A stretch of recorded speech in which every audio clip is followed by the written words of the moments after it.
I guess the idea that we're sort of like Bitcoiners kind of are third world citizens, or like these digital third world citizens, is what I've been focused on. I don't think we see it that way, but I definitely think we are. Explain that.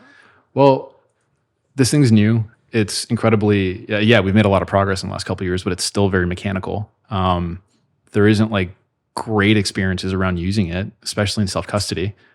We have our own political and civil sort of strife and problems. And, we've had mass migrations of people coming in and people leaving. People have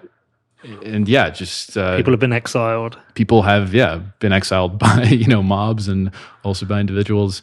So I really see us as third world citizens. And more importantly, we have the same financial problems as the third world does, in the sense that we don't have a good way of representing our assets.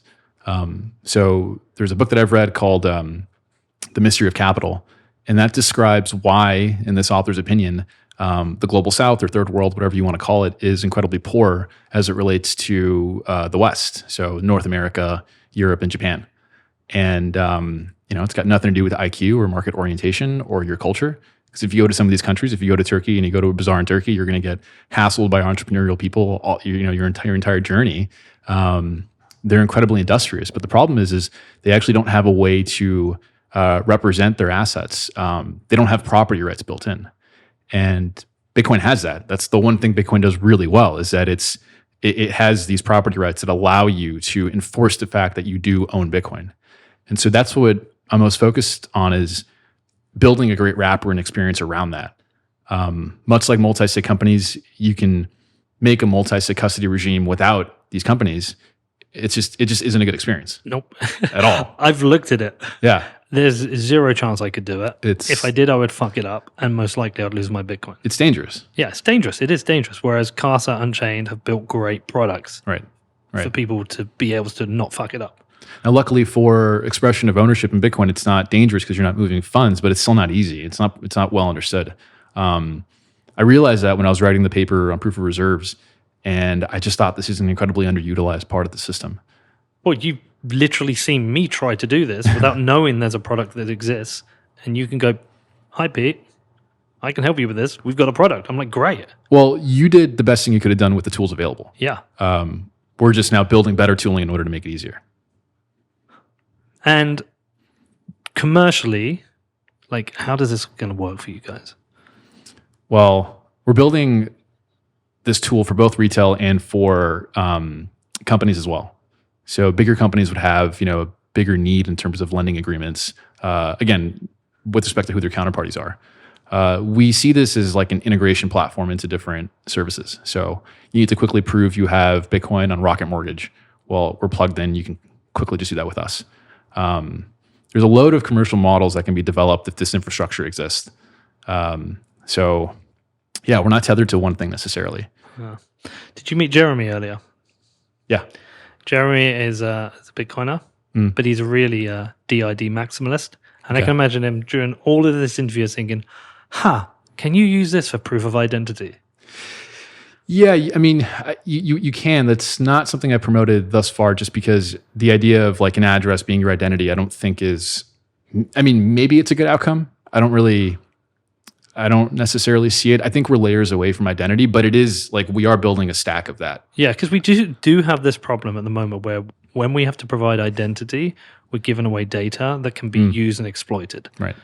Yeah, our privacy is destroyed continually. We're at the point where we just don't really have privacy anymore. Digitally, none at all. No. Yeah.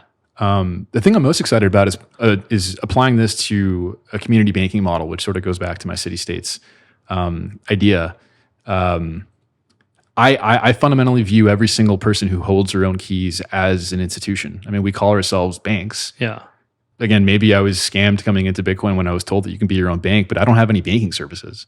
Like, I'm my own bank, the funds are there, but I can't do anything. I can't do much with it. Yeah, I know Chris over at Level was trying to do this. He was trying to break that mold. And I know other people have been trying to do it. Is there any kind of link to Fedimint with this then? Because you talk about community banking. Possibly. I think at like a cultural level, their model is complicated to conduct proof of reserves, which is why they haven't done it thus far. Right. I know they're working on it. And if we can help, we definitely will.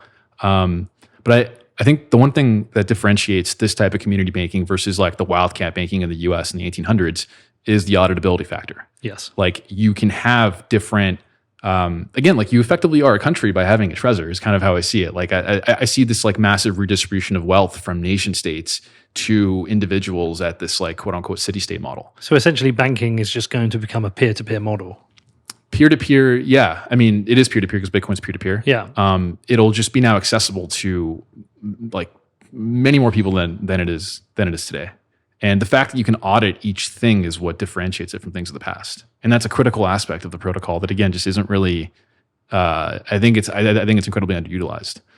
And so, have you found when building this company that you have been discovering new ideas and new applications by virtue of just building? Yeah, I mean that, and talking to people, and it's really important to discuss your ideas. I think we get into this trap of like, I'm building something, I need to just like focus and keep my head down and sort of realize my vision. But at the same time, like everything is synergistic. You have ideas at the same rate in time other people have ideas, and you hear from other people, and that influences your ideas.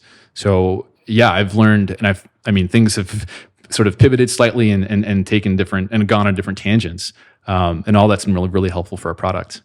But yeah, it's kept its same core premise, but the way it manifests itself has changed over time.